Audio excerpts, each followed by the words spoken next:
Alright, so we're trying to solve these two radical equations.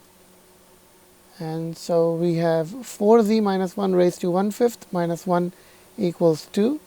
And here we're solving for z. So let's do number 17 first. I don't like red. Let's see. Let's use this. I like this color. So number 17. I feel like this one is much better. So we have 4z minus 1 raised to 1/5 minus 1 equals 2. Now before I can deal with this raised to 1/5 part, the exponent part, I have to do something about this minus 1. So I'm going to add 1 to both sides. This will help me cancel this, the minus 1, and I'm left with 4z minus 1 raised to 1/5 equals 3.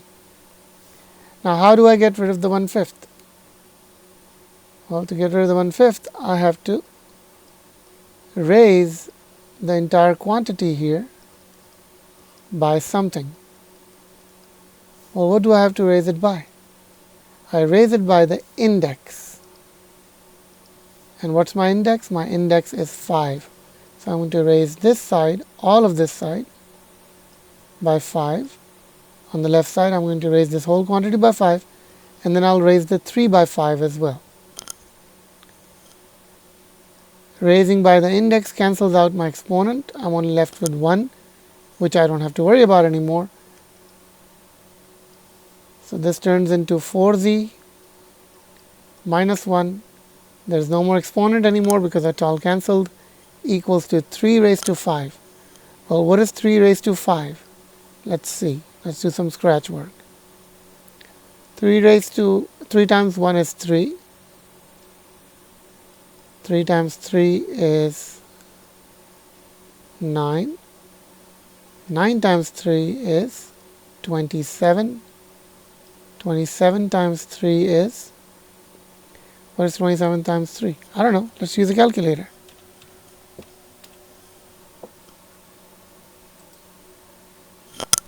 Now, if we have some human calculators in the classroom, that's perfect. I am not one of them. So I'm going to say 3 raised to 5 equals 243. All right. So let's cancel this out. We don't need any of that. So this is 243. All right. Am I done with this? Am I done solving for x? No. Or solving for z? No. Because the z is still here stuck with the 4. All right. So let's make sure that everybody's taking notes and we're not on our phones. So to get z by itself, I need to subtract the 1. So let's add the 1, not subtract the 1. Add the 1 to both sides. That cancels out the minus 1, and I'm left with 4z equals 244. To get the z by itself, what do I do with the 4? I divide both sides by 4. And when I do that, the 4 cancel out. And so I'm left with z equals 244 divided by 4, which I think comes out to 61. And so my final answer is z is equals to 61. Let's look at question number 19.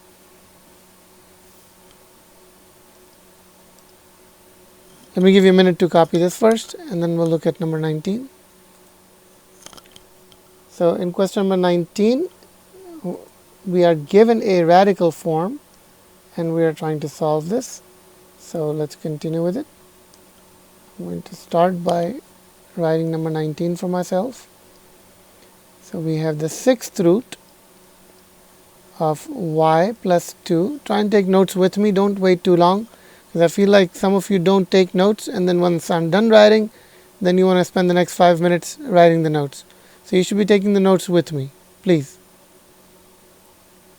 So y plus 2 plus 9 is equals to 14. First thing I have to do is get rid of this 9. So I'm going to subtract 9 from both sides.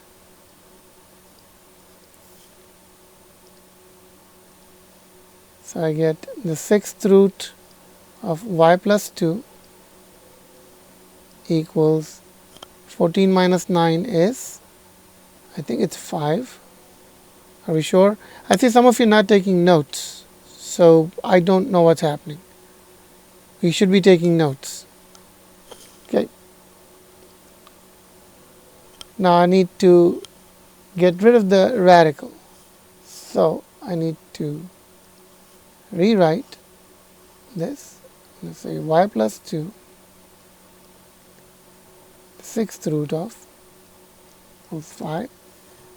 But I'm going to do something so that I can get rid of this radical. I'm going to raise it by the index. I know the index is 6 because I see it right here. This is my index. And I'm going to raise the 5 by 6 as well.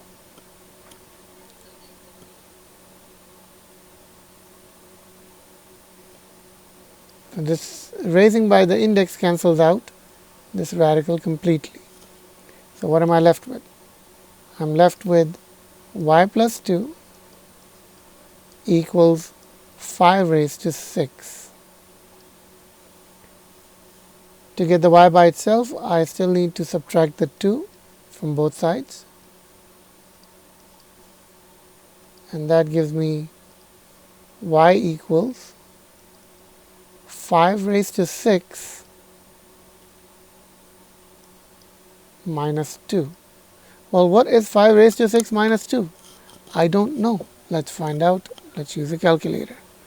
Let's go find our handy dandy TI-84 plus.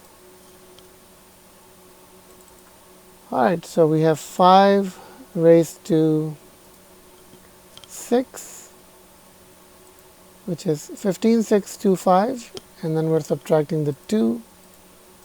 So we get 15623. So 15,623. 1, 5, 6, 2, 3. That's my answer. Y is equals to 15623.